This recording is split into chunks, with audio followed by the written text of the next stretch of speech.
আমাদের এইরকম দেশনেত্রী যখন হাসপাতালে, তখন আমি কয়েকবার কায়দা করে দেখা করতে গেছি। দেখা তো করতে চাই না। আমার সুমন্তি আছে একজন ডাক্তার, বুঝছেন, সে লোকে খুব নাম করা ডাক্তার, হার্টের ডাক্তার। তো উনি আবার আমাদের নেত্রীর ডাক্তার। তো উনার সাথে কায়দা করে ডাক্তার সাহেবে ঢুকে যেতাম, বুঝছেন। গায়ে আমি 3 বার ম্যাডামকে দেখতে গেছি। 3 বারই ম্যাডাম আমাকে দেখে ওই যে হাসপাতালের মধ্যে ঢুকছি, তো এই যে আফরন পরে এখানে নাক পর্যন্ত বন্ধ, ওই যে আপনার নীল পোশাক পরে, মাথায় ওই নীল ক্যাপ দিয়ে, দেখেন না ডাক্তারদের পোশাক, নাকটা আটকায় আমি ঢুকছি। কিন্তু ম্যাডাম আমাকে দেখে চিনছেন, বলছেন তুমি খইয়াম না। আচ্ছা, গত কয়েকদিন আগে হঠাৎ করে আমি গেছি আমাদের মহাসচিবের বাসায়, তখন রাত বাজে 10টা, বুঝছেন। তো মহাসচিবের বাসায় যায়, আমি মাঝে মাঝে মহাসচিবের সাথে গল্প টল্প করি, আর রাজনৈতিক নানা বিষয় নিয়ে আলাপ আলোচনা, একটু রাজনৈতিক আড্ডা দিই, বুঝলেন না। তা আমি আর উনি গল্প করতেছি, এমন সময় একটা ফোন আসলো, এই যে 10-12 দিন আগে, একটু বেশি হবে বোধ হয়, হ্যাঁ 20-25 দিন হবে, হ্যাঁ। তো তখন উনি একটা ফোন আসলো মহাসচিবের কাছে। তো উনি আবার সাউন্ড দিচ্ছে, তো বলে যে স্যার শুনছেন নাকি, কি ব্যাপার। ম্যাডাম তো হঠাৎ কাপড় চোপড় পরে রেডি হয়েছে, উনি প্রেসিডেন্ট জিয়াউর রহমানের মাজারে যাবে।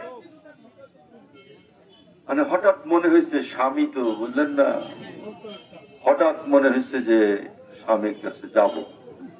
তো উনি রেডি হয়েছে, মহাসচিব তো চিল্লাচিল্লি শুরু করছে, এত রাত্রে পাগল নাকি, কি বলে, সিকিউরিটি নাই, নিরাপত্তা নাই, আর দেশের অবস্থা তো ভালো না, কে কখন কি সর্বনাশ করে দেয়, বুঝছেন না, কিছুই না।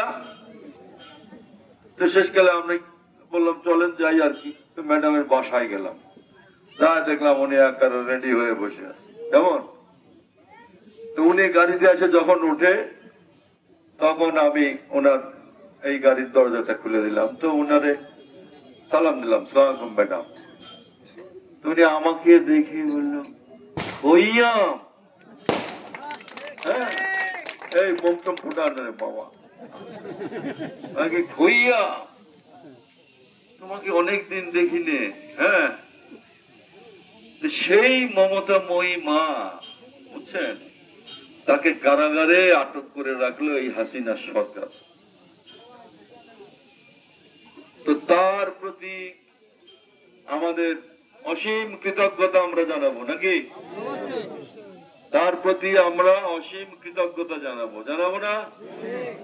আমাদের মা জননী গণতন্ত্রের একেবারে, তিনি হচ্ছেন গণতন্ত্রের বাংলাদেশের কেন্দ্রবিন্দু। আর আমাদের নেতা জনাব তারেক রহমান জানেন যে তাকে শারীরিকভাবে আহত করা, এবং শারীরিকভাবে আহত করার পরে উনি আজকে দীর্ঘদিন লন্ডনে। তো লন্ডনে এই মানা করো তো বোমা ফুটেছে। তো লন্ডনে আমি গেছি 2 বার, ওনার সঙ্গে আমার 1.5 ঘন্টা ধরে কথা হয়েছে, আমি কথা বলছি। উনি বাংলাদেশের রাজনীতি, আন্তর্জাতিক পরিস্থিতি, নানা বিষয় নিয়ে আমার সঙ্গে কথা বলেছেন। এই একটা মানুষ দেখলাম অনেক দূরে বসে থেকে বাংলাদেশের মানুষকে কিভাবে নেতৃত্ব দিলেন, এত দূরে থেকে অসুস্থ শরীর নিয়ে এই মানুষটা বাংলাদেশে শেখ হাসিনার ফ্যাসিবাদী আন্দোলনের বিরুদ্ধে উনি কিন্তু মানুষকে নেতৃত্ব দিচ্ছেন। আমাদের দল বিএনপি তাকে নেতৃত্ব দিলেন, সারা দেশের মানুষকে নেতৃত্ব দিলেন, ঠিক না। এবং নেতৃত্ব দিয়ে দেখেন এমন একটা পর্যায়ে দিলেন যখন হাসিনা বাংলাদেশ থেকে পালায়ে চলে গেল, পালায়ে যেতে বাধ্য হলো। এবং এখন আমরা বুঝি যে নির্বাচন হলে আমাদের ধারণা যে এই বাংলাদেশের একজন কানা মানুষের যে দুনিয়ায় মানে কোনো খোঁজ খবর মানে বোকাশোকা, মানে আমি কানা বলতে বলছি যে